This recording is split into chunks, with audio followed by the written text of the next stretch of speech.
Shalom, selamat pagi Bapak Ibu Saudara yang dikasihi oleh Tuhan. Kita berjumpa lagi dalam perenungan firman Tuhan pada pagi hari ini.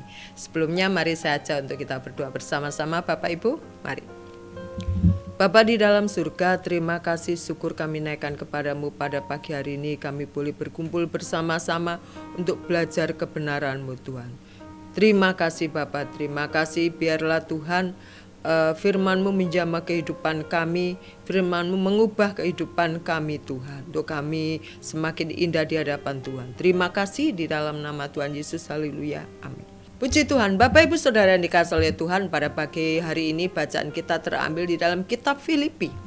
Kitab Filipi 1 ayat yang ke-21 yang menjadi ayat handalan beberapa orang, ya. Demikian firman Tuhan, saya baca. Filipi 1 ayat 21. Karena bagiku hidup adalah Kristus dan mati adalah keuntungan. Inilah ungkapan Rasul Paulus. Puji Tuhan, dan pada pagi hari ini saya akan memberikan judul yaitu hidup bagi Kristus. Bapak Ibu Saudara yang dikasihi oleh Tuhan, waktu Rasul Paulus menulis surat ini yang akan diberikan kepada jemaat yang ada di Filipi, kondisi Rasul Paulus waktu itu ada di dalam penjara. Kira-kira tahun 60 Masehi. Kita tahu di dalam penjara itu bukan tempat yang nyaman, tempat yang tidak nyaman, dan saya pikir tidak semua orang menginginkan untuk tinggal di situ. Tetapi Rasul Paulus karena pewartaan Injil, karena menyampaikan kabar baik kepada orang-orang yang ada di Roma pada waktu itu, dia harus ditangkap, dipenjara. Dikatakan dia sudah mengkhianati bangsanya. Dimasukkan penjara dengan kondisi kaki diborgol. Dia tetap menulis surat untuk jemaat-jemaat baik di Filipi, baik di Korintus, baik di Roma, semuanya itu tujuannya adalah untuk menguatkan mereka. Puji Tuhan.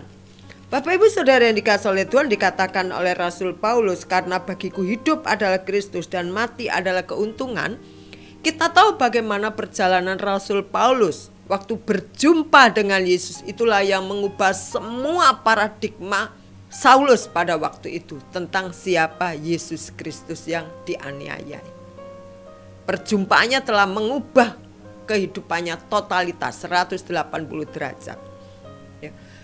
Di sini yang kita pelajari adalah kita melihat apa yang telah dilakukan oleh Rasul Paulus ini.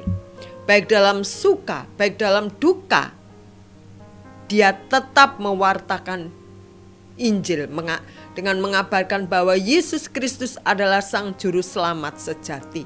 Apapun yang dihadapi, dimanapun, kapanpun, kepada siapapun, dia siap untuk mewartakan Injil Kristus. Sehingga dikatakan bagiku hidup adalah Kristus. Tidak ada lagi yang dia banggakan, tidak ada lagi yang dia agung-agungkan selain Kristus dalam kehidupan Rasul Paulus. Kita seringkali melihat dalam kehidupan pelayanan kita mungkin, saya katakan mungkin ya karena tidak semuanya, mau diutus perintisan ke pedalaman, ditanya dulu, pedalamannya itu sepi enggak saya perintisan di sana? Orang-orangnya masih primitif enggak? Ada sebagian orang sebelum berangkat menuju ke tempat pelayanan yang di pelosok-pelosok, di daerah-daerah terpencil, bahkan di perbatasan, itu yang menjadi ketakutan mereka.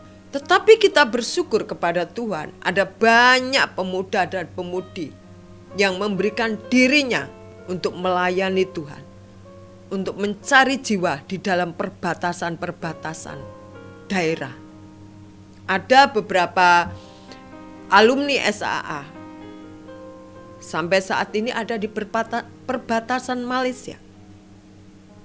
Ada banyak di Manado, di Ambon, di Kalimantan.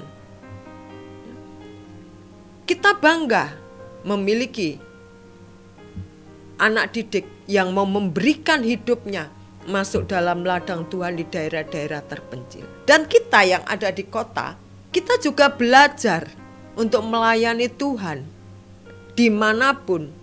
Tidak perlu melihat situasinya, tidak usah melihat siapa dia. Yang penting kita melayani Tuhan semata-mata untuk kemuliaan Tuhan. Kalau kita melihat siapa itu yang dilayani, siapa sih? Tidak, saya percaya jemaat JSS tidak melakukan itu. Jemaat JSS melakukan pelayanan dengan segenap hati, segenap jiwa, bahkan berkorban. Saya melihat dan saya tahu itulah yang juga menjadi keinginan saya. Saya juga ingin seperti jemaat JSS yang begitu melayani Tuhan, tidak pandang kondisi, tidak pandang secara manusia, tetapi dia melihat Kristus. Yang dilakukan adalah ingin seperti Rasul Paulus lakukan. Bagiku hidup adalah Kristus, ya, dan mati adalah suatu keuntungan. Kita melihat di akhir kehidupan Rasul Paulus, tetapi Rasul Paulus tetap kokoh untuk mewartakan Injil. Mungkin kita yang suka nge-gym, kita bisa mewartakan Injil di tengah-tengah waktu kita istirahat di tempat kita nge-gym. Mungkin kita punya komunitas, kita bisa sampaikan itu. Mungkin kita juga pas lagi jemput putra-putri kita di sekolah, ada waktu senggang, kita bisa mewartakan Injil. Jadi pewartaan Injil tidak dibatasi oleh apapun juga. Tempat, siapa dia tidak. Dan biarlah jemaat JSS makin hari makin menemukan tujuan hidupnya. Seperti Rasul Paulus, bagiku hidup adalah Kristus, mati adalah keuntungan. Dan saya percaya disitulah kita menemukan tujuan hidup kita. Puji Tuhan, puji Tuhan. Biarlah pada pagi hari ini mengingatkan kita bahwa melayani Tuhan bukan cuma waktu kita suka, bukan waktu tempat di mana yang kita inginkan. Siapapun, kapanpun, dimanapun kita selalu katakan, aku siap untuk melayani Tuhan. Amin. Karena hidupku adalah bagi Kristus. Puji Tuhan, puji Tuhan. Saya senang melihat beberapa jemaat JSS mulai ambil bagian pelayanan, meskipun banyak kesibukan tetapi masih bisa memberikan waktunya untuk Tuhan. Wow, ya, saya sungguh bangga, dan itu juga saya menjadi teladan saya untuk semakin giat dalam melakukan pekerjaan Tuhan. Puji Tuhan, mari kita berdoa bersama-sama. Tuhan, terima kasih.